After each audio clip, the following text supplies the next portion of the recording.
وہ پوچھتا ہے کہ اللہ تعالیٰ ایسے لوگوں کو، ایسے ڈکٹیٹرز کو جیسے ہٹلر مثلاً ایک تھا، اللہ تعالیٰ ان کو کیوں نہیں روکتا ہے ایسے کام کرنے سے جس سے اتنے سارے معصوم لوگ نقصان اٹھاتے ہیں؟ یہ جو جن لوگوں کو یہ موقع ملتا ہے، یہ ہٹلر وغیرہ کو، وہ کسی اور قوم کی سزا کے طور پر آتے ہیں۔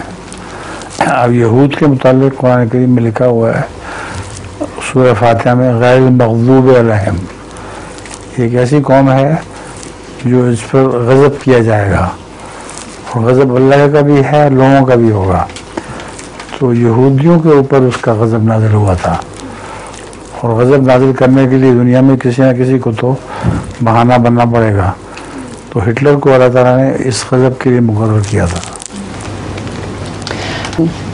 یہودیوں کو بے وجہ ستایا نہیں گیا، وہ تھوڑے ہونے کے باوجود اپنی دولت کے بدلے سارے جرمنی پر قبضہ کرنے کے خواب دیکھ رہے تھے، اور جرمن کی اقتصادیات ان کے قبضے میں آ گئی تھی، تو ہٹلر نے اس سے نجات کی خاطر ان پر پھر ظلم شروع کیے ہیں۔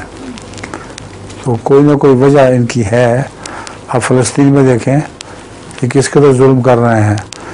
جب خدا تعالیٰ کوئی قوم مقرر کرے گا ان کو سزا دینے کی، تو یوں لگے گا جیسے معصوموں کو بیچاروں کو سزا دی جا رہی ہے۔ جو تاریخ ہے ان کے ظلموں کی وہ بھول جائیں گے۔ تو یہودیوں کی عادت ہے، یہ ظالم ہو جاتے ہیں پہلے، پھر ان کے خلاف ایک بغاوت شروع ہو جاتی ہے، پھر ان پر ظلم کیے جاتے ہیں۔